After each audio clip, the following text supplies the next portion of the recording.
मेरे प्रिय विद्यार्थियों, आज की कक्षा में आपका स्वागत है। आज की कक्षा में हम मध्यकालीन काव्य जो रहा है उसमें कबीरदास के दोहे का जो तीसरा भाग है उसे आज की कक्षा में हम आगे बढ़ाएंगे।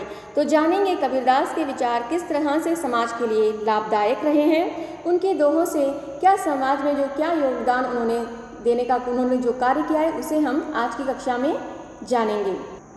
पिछली कक्षा में हम पहले दोहे पूर्ण कर चुके हैं, अगले दोहे की ओर आगे बढ़ते हैं। तो आज की कक्षा में हम देखेंगे यह दोहा। बहुत दिनन की जोवती बाट तुम्हारी राम, जीव तरसे तुझ मिलन को मन ही नाही विश्राम। तो यहाँ पर कहते हैं वे अपनी भक्ति भावना का प्रदर्शन करते हैं इस दोहे के माध्यम से। वह जो है अपने भगवान को पाने के लिए किस प्रकार से तड़प रहे हैं, किस प्रकार से इंतज़ार कर रहे हैं, उसे हम इस दोहे में देखेंगे। तो यहाँ पर कहते हैं बहुत दिनन की जोवती, यानी बहुत दिन से वह जो है इंतज़ार कर रहे हैं, रास्ता तक रहे हैं। बाट तुम्हारी, किसकी? राम की। वो कौन सा राम है? निराकार, निराब्रह्म, यानी निर्गुण धारा के जो राम है, राम नाम का स्मरण करने वाले जो कबीर हैं, उस राम की जो है वह इंतज़ार कर रहे हैं। जीव तरस रहा है, इनका जो है शरीर प्राण, उनकी आत्मा जो है तड़प रही है। किसके लिए? राम के मिलन के लिए, उन्हें देखने के लिए, उन्हें पाने के लिए वह तड़प रहे हैं। तो वे कहते हैं मनी नाही विश्राम, उनके मन को एक क्षण भी जो है, एक पल भी जो है आराम नहीं प्राप्त हो रहा है। अपनी अनन्य भक्ति का परिचय इस दोहे के माध्यम से कबीरदास हमें कराते हैं। तो इस दोहे में इतना ही विषय रहा है। तो आगे बढ़ते हैं। तो अगला दोहा जो रहा है, देखिए क्या रहा है इस विषय में। जहाँ दया तह धर्म है, जहाँ लोभ तह पाप, जहाँ क्रोध तह काल है, जहाँ क्षमा तह आप। तो यहाँ पर क्या विचार व्यक्त कर रहे हैं, देखिए कबीरदास। वे कहते हैं किस प्रकार से, जहाँ दया तह धर्म है,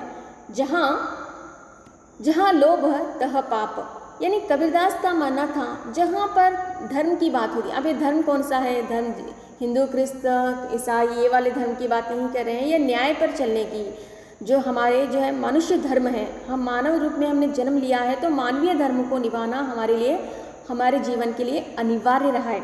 उस धर्म की यहाँ पर बात चल रही है। तो वे कहते हैं जहाँ दया तह धर्म, जहाँ पर लोगों पर दया की जाती है, लोगों के साथ न्याय के साथ बर्ताव किया जाता है, लोगों की मदद की जाती है, लोगों का उद्धार किया जाता है, वहाँ पर क्या होता है? वहीं पर धर्म होता है। मानवीय धर्म वहीं पर निभाए जाते हैं, वहीं पर धर्म के काम होते हैं। यही मानव, यानी वह जो है मानवीय धर्म ही सबसे श्रेष्ठ है। तो वो कहते हैं कि भगवान के दर्शन कहाँ होते हैं? तो उनका मानना है, देखिए तो क्या उनका तात्पर्य रहा है। तो कहते हैं जहाँ दया है वहीं धर्म के काम होते हैं, जहाँ लोभ तह पाप, जहाँ पर जिस मनुष्य के अंदर स्वार्थ जाग जाता है, लोभ यानी लोभी बन जाता है मनुष्य, तो वहाँ पर पाप का कार्य होना अवश्य है। क्योंकि जो भी गलत कार्य होते हैं स्वार्थ के आधार पर ही होते हैं। अगर कोई मनुष्य स्वार्थी नहीं होगा तो वो गलत काम नहीं करेगा। उसका अपना स्वार्थ पूरा करने के लिए वो लोगों के साथ अन्याय करता है, लोगों के साथ गलत कार्य करता है, चोरी करता है, डाकू करता है, डकैती करता है। जैसे कि अब चोरी करने वाला चोर, तो उसका अपना स्वार्थ होता है, उसे थोड़े से पैसे चाहिए होते हैं, या उसे लोगों से ईर्ष्या होती है, इसीलिए वो लोगों की हत्या करता है और जो है चोरी करता है, डकैती करता है। तो यहाँ पर उसका अपना स्वार्थ आ जाता है। तो यहाँ पर धर्म के बाद जो कहते हैं, तो कि जहाँ पर स्वार्थ आ गया, लोभ आ गया, लालच आ गया, तो समझ लो वहाँ पर पाप अवश्य होगा, वहाँ पर गलत कार्य अवश्य होंगे। इस तरह से जो है कबीरदास पूरे संसार को उद्धार के संदेश देते हैं। तो वे कहते हैं जहाँ क्रोध तह काल। अब समझ लो, जो मनुष्य बहुत क्रोध करता है, अगर उसके अंदर क्रोध आ गया तो वह जो है क्रोध में हमेशा गलत काम करेगा। जहाँ क्षमा तो आप यानी भगवान को कहा जा रहा है। यानी जहाँ पर भी क्रोध होता है, देखो इसीलिए कहा जाता है जब भी कोई क्रोधी होता है तो उसके मुंह ना लगो, क्योंकि क्रोध कभी किसी का भला नहीं किया है। आज तक इस संसार में ऐसा कोई व्यक्ति नहीं है उसके क्रोध के कारण समाज का कुछ भला हो पाया या उसका स्वयं का कुछ भला हो पाया है। इसीलिए यहाँ पर कबीरदास का कहना था हमें क्रोध से काम नहीं लेना। क्रोध हमेशा काल करता है, काल यानी सर्वनाश, हमारे जीवन को सर्वनाश करने में क्रोध अवश्य सहायक रहा है। इसीलिए जहाँ क्रोध होता है वहाँ अंत होता है या विनाश होता है, सर्वनाश होने की बात वह कहते हैं। और जो मनुष्य जहाँ पर क्षमा करने का भाव रखते हैं। जैसे आपकी माता जो ऐसी धरती पर जो स्त्री रही है, जो आपके हर अन्याय को, हर गलती को क्षमा करके आपका फिर उद्धार करने के लिए आगे बढ़ जाती है। तो यहाँ पर कहते हैं जहाँ क्षमा तह पाप, तह आप यानी भगवान कहा जा रहा है। इसीलिए कहा जाता है भगवान, माता के चरणों में भगवान बसते हैं, इसीलिए कहा जाता है ताकि वह आपकी गलतियों को क्षमा कर आपका उद्धार करने के लिए आगे बढ़ती हैं। तो यहाँ पर क्षमा का भाव मनुष्य के जीवन के लिए आवश्यक रहा है। इस गुण को हमें अपने जीवन में अपनाना चाहिए। अगर हम जितना लोगों को क्षमा करने का भाव रखेंगे, उतना हम अपने आप में संतृप्ति पाएंगे, हम अपने आप को जो है सुखी रख पाएंगे। अगर हम क्रोधी बने रहेंगे तो हम ना ही दूसरे हमारे से खुश होंगे, ना हम अपने आप से खुश हो सकते हैं, और ना ही हमें भगवान की प्राप्ति हो सकती है। जैसे हम गलती करते हैं तो हम आशा करते हैं कि भगवान हमें क्षमा कर दे, तो उसी प्रकार से हम में भी यह गुण अवश्य होना है ताकि हम भी दूसरों की गलतियों को क्षमा कर दें। तो क्षमा करने का बात भी ये रही है कि आप बार बार गलती करो, क्षमा करें, ये बात ठीक नहीं है। अगर अनजाने में कोई गलती करता है तो उसे क्षमा भाव हमारे अंदर होना अवश्य रहा है। तो वे कहते हैं जहाँ धर्म के काम होते हैं, जहाँ पर दया होती है, वहीं पर धर्म के काम होते हैं। जहाँ लोभ होता है, जहाँ पर लालच आ गया, तो समझ लो कि वहाँ पर पाप के कार्य अवश्य होते हैं। जहाँ क्रोध, समझ लो वहाँ पर तह काल है, यानी वहाँ पर जहाँ पर क्रोध आ गया तो विनाश की ओर मनुष्य आगे बढ़ रहा है। जहाँ क्षमा, यानी क्षमा का अर्थ यहाँ पर क्षमा होता है, जो मनुष्य क्षमा करता है तो समझो वहाँ पर आप होते हैं। आप का अर्थ भगवान के दर्शन उसे हो पाते हैं। इस तरह से यह दोहे का आशय रहा। इस दोहे को अगर हम अपने जीवन में अनुसरण करेंगे तो हमारा जीवन भी बहुत ही सुखमय बन सकता है। इतना कहते हुए अगले दोहे की ओर आगे बढ़ते हैं। अगला दोहा जो देखिए ये बहुत ही प्रसिद्ध रहा है, हर यशस्वी जीवन के लिए एक मार्गदर्शक ये दोहा रहा है। तो कहते हैं देखिए यहाँ पर, काल करे सो आज कर, आज करे सो अब, पल में प्रलय होएगा, बहुरी करेगा कब। तो यहाँ पर इस दोहे का संदेश ही यही रहा है। तो कबीरदास क्या कहते हैं, हम हर अपने कार्य को कल पर न डालें। काल करे सो आज कर, तुम्हें जो भी कल काम करने हैं उसे आज ही कर डालो, और आज करे सो अब। अगर तुम्हें कल के काम को तुमने आज करने का निर्णय किया है तो आज जो भी कार्य करना है उसे आज करना ही है, तो अभी कर लो। अभी करने की बात वो कहते हैं अब कर लो। पल में प्रलय होएगा, बहुरी करेगा कब। अगर हम हर कार्य को कल पे टालेंगे, आने वाले कल पे टालते जाएंगे, तो वो कल, आने वाला कल कभी हमें प्राप्त नहीं होगा। इसीलिए हमारे जीवन में जो भी हम कल पर जो भी कार्य टालते हैं उसे आज करने का कार्य करें। आज करना है उसे अभी कर डालें, क्योंकि समय का कोई पता नहीं है, जीवन का कोई जो है पता नहीं है, हम कल रहें या न रहें। इसीलिए हमारे जीवन के जो भी कार्य हैं अधूरे न रह जाए। इसीलिए जैसे ही हमें जो समय मिलता है उस कार्य को उसी समय पर साधना चाहिए, यानी कर डालना चाहिए, ताकि हमारे जीवन के कार्य अधूरे न रहे। तो यही संदेश यहाँ पर कबीरदास पूरे संसार को देने का कार्य करते हैं। वो हर एक यशस्वी व्यक्ति जो भी समाज में आगे बढ़ चुके हैं, वे समय का उन्होंने अच्छी तरह से पाबंदी से इस्तेमाल किया है। वही जीवन मनुष्य जीव आगे बढ़ता है जो समय के साथ चलता है, समय का सदुपयोग करता है। तो यानी हमेशा हमें अपने कामों को कल पर न टालकर आज करना है तो उसी समय करने की जो कार्य को अपने जीवन में अपनाना चाहिए, ताकि हमारा कोई भी काम अधूरा न रहे। आने वाले जीवन में हमें बहुत सारी सफलताएं अवश्य प्राप्त हो। ये दोहा हमारे पूरे विद्यार्थी वर्ग को समर्पित है।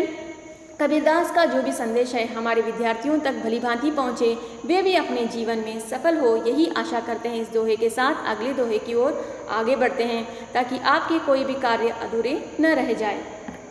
तो अगला दोहा जो रहा है देखिए, दुख में सुमिरन सब करे, सुख में करे न कोई, जो सुख में सुमिरन करे तो दुख काहे होए। तो ये दोहा बहुत ही प्रसिद्ध है, ये तो आप भली भांति जाते हो।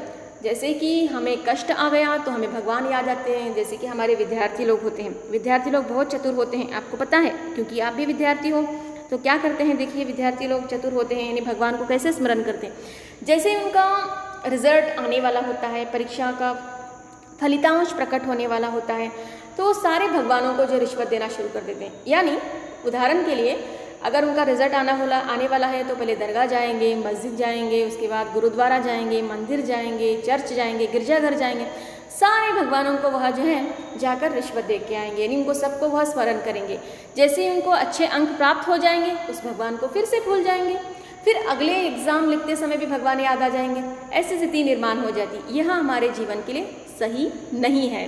तो यहाँ पर कबीरदास का संदेश क्या है, देखिए इस दोहे के माध्यम से वे क्या कहते हैं। दुख में सुमिरन करें, यानी दुख में हम भगवान का नाम स्मरण करते हैं, भगवान को याद करते हैं, उसे हमेशा बुलाते हैं, उसका स्मरण करते हैं, उसका ध्यान करते हैं।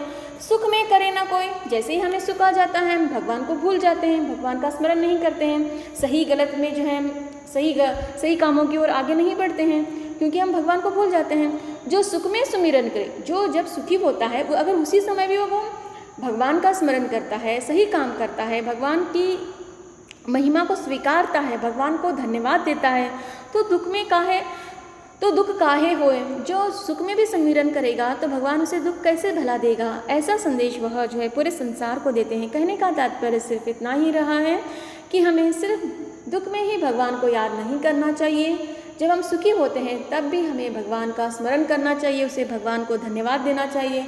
भगवान की कृपा से हमारे जीवन में जो भी भला हो रहा है उसके लिए भगवान को अपना जो है धन्यवाद समर्पित हमें करना आना चाहिए, न कि जैसे ही दुख होता है भगवान को कोसना शुरू कर देते हैं या तो भगवान को याद करते हैं मदद करने के लिए।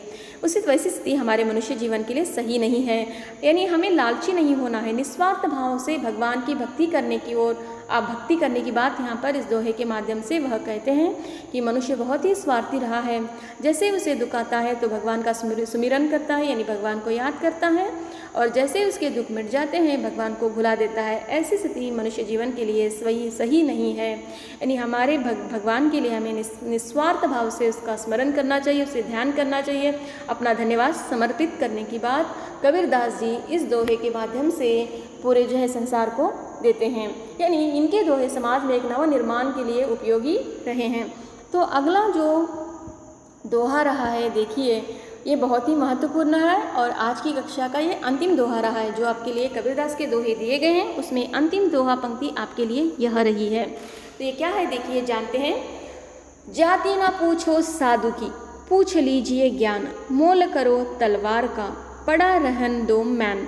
तो यहाँ पर कहते हैं कि हमें जहाँ पर भी ज्ञान मिल रहा है हमें ज्ञान को महत्व देना है, ना ही वो हिंदू है, मुस्लिम है, क्राइस्त है, ईसाई है या हरिजन है। इस तरह से हमें जो है जाति के आधार पर गुरुजनों को या ज्ञान को आंकना नहीं चाहिए, क्योंकि हमारे लिए ज्ञान महत्वदायक है, ना ही उसकी जाति, ना ही उसका धर्म, ना ही उसे कुछ। क्योंकि अगर कोई पेशेंट है, जब उसका वो ऑपरेशन करता है यानी उसका उपचार करता है, तो हमें उस वक्त जो उस उपचार दे रहा है वह महत्वपूर्ण है, ना ही उसकी जाति से हमें कोई लेन देन नहीं होता है। उसी प्रकार से हर मनुष्य जीवन अगर जाति के आधार पर भेदभाव न करे, ज्ञान को महत्व दे, जो उसे जो है सही चीज़ों को महत्व देने की बात यहाँ पर कही गई है। तो यहाँ पर कबीरदास क्या कहते हैं, जाति ना पूछो साधु की, पूछ लीजिए ज्ञान। यानी अगर कोई भी साधु है तो हमें ज्ञान दे रहा है तो हमें उससे जात नहीं पूछनी है, उसका धर्म नहीं देखना है, हमें उसका ज्ञान देखना है, उसे वह क्या संदेश दे रहा है, यह हमारे जीवन के लिए कितना लाभदायक है। विषय को महत्व देने की बात कबीरदास जी कहते हैं। पूछ लीजिए ज्ञान, वो जो भी ज्ञान मिल रहा है उसे पूछना है, समझना है, उसे अपने जीवन में आत्मसात करने की बात कहते हैं। जिस प्रकार से उदाहरण के लिए वो कहते हैं, मोल करो तलवार का, पड़ा रहन दो मैन। साधु किसके समान है, साधु का धर्म जो भी है वह उस मैन के समान है, यानी वो जो ज्ञान दे रहा है वो तलवार के समान है। अगर हम तलवार का मोल करेंगे, अगर अच्छी धार वाली तलवार होगी तो हमें युद्ध में के मैदान में काम आएगी। अगर हम बाहरी आडंबर को, यानी जो है उसके ऊपर का जो मैन सुंदर है, यानी जो तलवार रखने का जो एक डब्बा होता है, यानी जो है जो बॉक्स होता है, उससे जो महत्व ना दे, जिसमें तलवार डाली जाती है, मैन कहा जाता है, उसे महत्व ना दें हम, बल्कि तलवार को महत्व है। उसी तरह से जो भी साधु है उसकी जात पात को हम महत्व न देकर उसके ज्ञान को हम महत्व दें। इसीलिए यह दोहा जो है जिस प्रकार से यहाँ पर सारे विद्यार्थियों को समर्पित है, जैसे भीमराव अंबेडकर को आप भली भांति जानती हैं, लेकिन वे जो है समाज के लिए किस प्रकार से आदर्श व्यक्ति होकर निर्माण होते हैं, कई सारे कष्टों को झेलकर। उसी प्रकार से हमें अपने जीवन में जात पात को महत्व न देकर, ज्ञान को महत्व देकर अपने जीवन को, अपने भविष्य को उज्जवल बनाना अनिवार्य रहा है। यही आशा करती हूँ ये जो भी दोहे बताए गए हैं आपके जीवन में लाभदायक सिद्ध हो और जो भी ज्ञान आपको दिया गया है वो भली भांति आप समझ पाओ। इस कक्षा से संबंधित आपके मन में जो है समस्याएं, दुविधाएं हो तो आप जो भी लाइव क्लास होती है उसमें अवश्य पूछिए। आज की कक्षा में इतना ही। धन्यवाद। ये कक्षा यहीं पर पूर्ण हो जाती है। इस तरह से हमने कबीरदास के दोहों को आज की कक्षा में पूर्ण कर दिया है।